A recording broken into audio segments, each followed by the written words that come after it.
पालकमंत्री महोदय जिल्हा परिषदेचे अध्यक्ष आणि जिल्हा परिषदेचे CEO यांच्याशी बोलले आहेत। तो मुद्दा होता आपला की सरपंच यांच्या विरोधातली कार्यवाही तर त्याच्याबद्दलची प्रक्रिया करणं त्यांना अपात्रतेच्या संदर्भात या संदर्भात आत्ता जिल्हा परिषद COनी त्यांच्याकडे फाईल पुटअप झाली, त्यांनी रिमार्क केला आहे। 15 तारीखला सकाळी त्याच्यावर सुनावणी लागलेली आहे। सॉरी 18 तारीख, आज 15 तारीख, 18 तारीखला सकाळी त्याच्यावर सुनावणी होईल आणि त्याच्यानंतर अजून एक सुनावणी होईल। 1 आठवड्याच्या आतमध्ये त्याच्या संदर्भातला ते निर्णय करतील असं COनी स्वतः आता फोन करून कबूल केलं आहे। पालकमंत्री आणि COचं आता बोलणं झालेलं आहे आणि त्या संदर्भातलं पत्र COनी पंचायत समिती BDOना सांगितलं, BDOनी त्याप्रमाणे आता आपलं पत्र तयार केलेलं आहे। ते पत्र आता तुम्हाला त्या संदर्भातलं हँडओव्हर केलं जाईल, कारण त्याच्यामध्ये या संदर्भातली कार्यवाही करत असताना त्यांना कायदेशीर एक सुनावणी घेणं आवश्यक असतं। त्यामुळे ती सुनावणी ते लगेच घेतील तात्काळ आणि ती तात्काळ घेऊन त्याच्यावरचा सकारात्मक निर्णय तुम्हाला अपेक्षित असणारा हा त्याच्या पुढच्या 10 दिवसामध्ये पूर्ण होईल याची आम्ही त्या निमित्ताने जिल्हा परिषदेच्या वतीने जिल्हा परिषद अध्यक्ष आणि पालकमंत्र्यांच्या वतीने आम्ही तुम्हाला हा शब्द देतो आहे। दुसरा विषय जो आपला पाणी पुरवठा योजनेच्या विहिरीच्या जागेच्या संदर्भातला आहे तर त्याच्या संदर्भात सुद्धा या ठिकाणी उप अभियंता यांनी आपल्याला पत्र दिलेलं आहे। त्याची मोजणी जी आहे त्या जागेची शासकीय मोजणी ती आपण शासकीय मोजणी करून घेऊ, त्याची खातरजमा करून घेऊ आणि त्याच्यामध्ये जे काय निष्पन्न होईल त्याच्यावर आपण तात्काळ कारवाई करण्याच्या संदर्भात जिल्हा परिषद, ग्राम पाणी पुरवठा विभाग हे सगळेजण सकारात्मक आहेत आणि निश्चितपणे दोषींवर त्याच्या संदर्भात कार्यवाही केली जाईल। तिसरा जो त्या बिल्डिंगच्या भोवती हॉटेलच्या भोवती जे काही कुंपणाच्या संदर्भातला विषय आहे, आता PWDचे अधिकारी तिथे पोहोचले आहेत तर त्यांनी एक थोडा वेळा मागितलं आहे की स्वतःच आपण काढून देतो, तुम्ही तोडफोड करू नका असं त्यांचं म्हणणं आहे। अधिकारी त्यांच्याशी बोलत आहेत, ते थोड्या वेळामध्ये तो पण कारवाई होईल अशी अपेक्षा आहे। आता मी सुद्धा त्या संबंधित अधिकाऱ्यांशी बोललेलो आहे। तर माझी अशी विनंती आहे की आपले हे 2-3 मुद्दे आता आपण घेतलेले आहेत आणि दुसरा जो शाळेच्या संदर्भातल्या शाळेच्या वाटेसंदर्भातला जो प्रश्न आहे त्याच्यामध्ये पालकमंत्री महोदयांचं म्हणणं असं आहे की मी स्वतः विभागांमध्ये येतो, शाळेकडे येतो, पाहणी करतो, संबंधित अधिकाऱ्यांना, महसूल विभागाच्या अधिकाऱ्यांना स्वतः तिथे घेऊन येतो आणि जिल्हाधिकाऱ्यांपासून सगळ्या लोकांना तिथे आणून त्या संदर्भात समोर बसून आपण निर्णय करून देऊ त्यांनी सांगितलेलं आहे। त्याच्यासाठी साहेब थोडा वेळ द्या। ह्या विषयावरती मी फक्त 2 वाक्य बोलतो। हा जो विषय आहे ना शाळेच्या वाटेसंदर्भात तो म्हणजे मुलांना प्रॉब्लेम होणारा विषय आहे आणि सातत्याने असं नाही की बाबा वर्षातनं 2 दिवस तिकडे जातात अशातला विषय नाही। आणि ह्या विषयासाठी केसरकर साहेब पालकमंत्री असताना, चव्हाण साहेब पालकमंत्री असताना आणि नितेश राणे साहेब पालकमंत्री असतात सातत्याने 3 वर्ष आम्ही तरी संस्थावाले त्याच्या अगोदरपासून प्रयत्नशील आहे। तर तुम्ही आणतो म्हणून सांगितलं ठीक आहे, आता मी तुम्हाला असं सांगणार नाही की तुम्ही टाईमलाईन द्या म्हणून, पण माझी तुम्हाला रिक्वेस्ट आहे की लवकरात लवकर ही गोष्ट करू। ओके हां हे तुम्ही दिवसाच्या आतमध्ये पालकमंत्री हां ओके ओके माझी जबाबदारी जो आहे तो प्रायोरिटीने झाला पाहिजे, कारण बरं आणि अशी पण इच्छा असेल त्या गणपतीची की याच पालकमंत्री साहेबांच्या हस्ते झाला पाहिजे। आम्हाला खात्री आहे की पालकमंत्री साहेब त्यात ठोस निर्णय काढतील, पण आता साहेब अजिबात वेळ काढू नका किंवा ग्रामस्थांच्या भावनेचा अंत नको। आणि मूळ जमीन मालकांची संमती आहे त्यामध्ये। हां हो त्यांचं लेटर पण आहे साहेबांकडे, त्यांचं लेटर पण आहे। महत्त्वाची गोष्ट त्या रिटर्निंग वाल्यांवरती संरक्षण भिंतीवरती त्याचं उत्तर त्यांनी दिलं नाही, म्हणजे काढणार नाही बांधकामवाले पत्र त्याचं काय असेल ते काय सांगितलं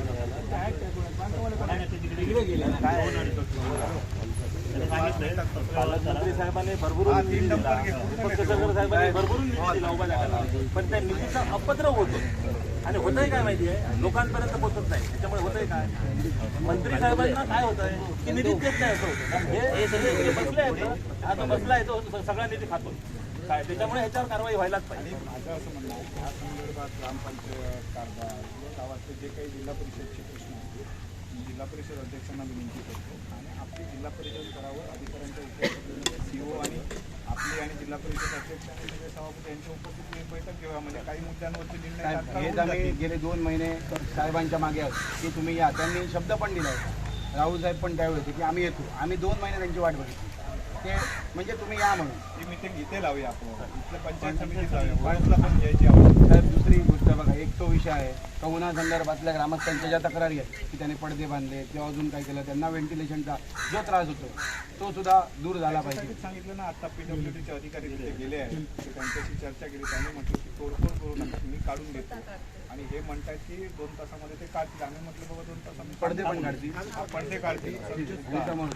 आता त्यानंतर साहेब बघा, म्हणजे ज्यांनी इमारत क्रमांकाचे नसताना केले किंवा ते सचिव असतील का बाकी काय होतील, किंवा आपल्याकडे बिअर शॉपीचे परवाने कसे दिले गेले किंवा इतर, त्याच्यावर कुठेतरी म्हणजे जे करकरेंना इमारत क्रमांक बदलून दिले आज ह्यांच्यावर होईल, पण मी म्हणतो ते पण रद्द झाले पाहिजे.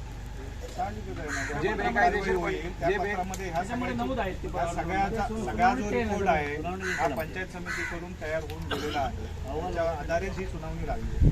त्या सुनावणीच्या अंती तुम्हाला सगळंच दिसेल, या सगळ्या गोष्टींवर कारवाई झालेली दिसेल. आणि तरी पण तुम्हाला काय त्याच्यामध्ये शंका राहिली तर आपण ती बैठक घेऊन ना त्याची कॉपी घेऊन आपल्याकडे साहेब ग्रामवाल्याची कापून द्यायची व्यवस्था करूया. दळवी साहेबांना तेवढा आमचा विश्वास आहे. साहेब आम्ही दुसरी गोष्ट, काल सुद्धा दळवी साहेबांनी म्हणा किंवा पालकमंत्री साहेबांनी स्पष्टपणे सांगितलं तुम्हाला योग्य तो निर्णय मिळणार, तुम्ही काळजी करू नका. म्हणून तिथे गेलो होतो का? साहेब आम्हाला कायमस्वरूपी ग्रामविकास अधिकारी पाहिजे, पण पारदर्शी पाहिजे. कारण उभांडा गावाची जर वाट जास्त कोणी लावली असेल तर त्या ग्रामसेवकांनी लावली. सुरुवात म्हणजे भ्रष्टाचाराला खत पाणी कसं घालायचं, कारण सचिव मत आणि सचिव यांना त्यांचे अधिकार पण कळले पाहिजे. इमारती नसताना इमारत क्रमांकाला दिले, इमारती नसताना इमारत क्रमांक इतरत्र हलवण्यात आले, आणि हे जे काही गंभीर प्रकार चालू आहे त्यांना जबाबदार सचिव आहे, ते सुद्धा सचिव असे द्या की तो खरोखर कायद्याचं पालन करणारा असेल. कारण आज काय झालं आहे, उभांडा गावाची वाट जास्तीत जास्त सुरुवात कोणी केली, सचिवाने. सचिव जर खमका असता तर आज एवढ्यापर्यंत प्रकरणच गेलं नसतं. कारण ह्या सगळ्या काय सुरुवात तिकडनं होती. इमारत नसताना तुम्ही इमारत क्रमांक देताय, इमारत क्रमांक एक निर्लेखन झालेल्या इमारत क्रमांक तुम्ही जिवंत करताय, दुसऱ्या व्यक्तींना विकताय, त्याची जागा बदलताय, म्हणजे ठराव सुद्धा चुकीच्या पद्धतीने घेऊन. एवढी जर पुढच्या सचिवांची हिंमत होत असते आणि नसेल तर उद्या एक ग्रामपंचायत पण विकून जातील. हो आपण गावाच्या झाली तर अधिक चांगलं होईल. सगळे अधिकारी लोकांबरोबर आपण बैठक करू. या आठवड्यात आपल्याकडे साहेब बहुउद्देशीय हॉल पण होता, 4 वर्ष झाली. त्याच्या पायऱ्यांवर सुद्धा सिमेंटीकरण झालं नाही, पाठी लागली उद्घाटनाची. म्हणजे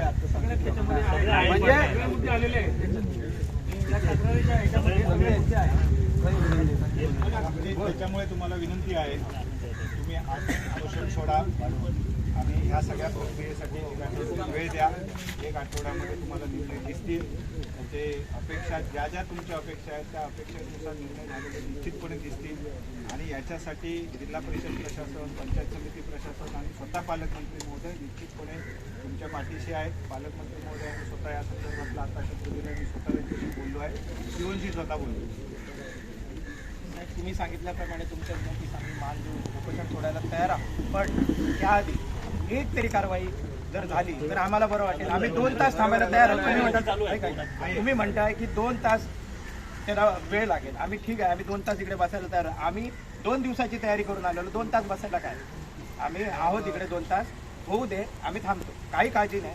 आणि त्याच्यानंतर आम्ही सोडतो आणि आम्ही जातो. त्यासाठी आणि एक गोष्ट नाही, पण माझी विनंती आहे की उन्हात थांबू नका. पंचायत आवारात बसा, कुठलीही अडचण नाही. आपण वाट बघू, काही अडचण नाही. त्याच्यामुळे 2 तासामध्ये ती कारवाई होईल. परंतु हे जे 2 निर्णय झाले त्याच्या निर्णयाची प्रत आम्ही आपल्याला. आणि मूळ मुद्दा असा आहे, त्याच्यात एक राहिलेला आहे की जे परप्रांतीय आहेत ज्यांनी हा त्रास चालू केल्यानंतर जे आम्ही त्याच्यावर उठाव केला आणि नंतर आम्हाला समजलं की हे जे शासनाचे प्रतिनिधी आहेत किंवा आम्ही निवडून दिले प्रतिनिधी यांच्यामुळे हा त्रास होतो. तर परप्रांतीयांना आळा बसण्यासाठी आम्ही ग्रामसभेत एक निर्णय घेतला की परप्रांतीयांना जमीन विकू देणार नाही उभारण्याचा किंवा CRZ मध्ये जे घर नंबर आहे हे परप्रांतीयांना, तो निर्णय तुमच्या मार्गाने तुम्ही मार्गी लावा. आम्ही ग्रामसभेत पूर्ण ग्रामस्थांनी तसं दिलेलं आहे. काल पालकमंत्र्यांनी त्याचं कौतुक पण केलंय आणि हे म्हणतायत की असा ठराव घालता येत नाही. म्हणजे मी कालच वाचलं की पालकमंत्री साहेबांनी एका गावाचं कौतुक केलंय आणि हे प्रशासन सांगते की असे ठराव घालता येत नाही. ज्यावेळी आपल्या येतील ना शाळेसाठी भेट द्यायला येतील त्यावेळी तुम्हाला ग्रामस्थांबरोबर FTDC ला आज 25 कोट्यवधी रुपये खर्च, परिस्थिती एवढी आम्ही गाव म्हणतो पर्यटन मुख्यमंत्री आज तिथे ते सगळ्या तंबू तुटलेले आहे. कुठे कोण चालवतं काय चालवतं MTDCच्या अधिकाऱ्यांवर साहेब कारवाई झाली पाहिजे. त्याच दौऱ्यामध्ये साहेबांना बैठकच पाहिजे तर तिकडे लावूया. पालकमंत्री साहेबांची बैठक उभारंडा गावात लावा. काय म्हणतात? 10 दिवसाच्या आत 10 दिवसाच्या आत.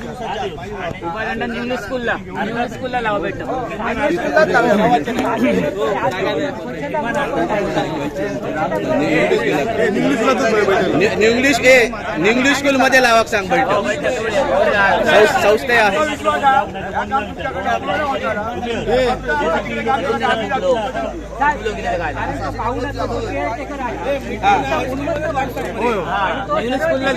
संस्थावाले असं त्यांची परमिशन डायरेक्ट घ्या.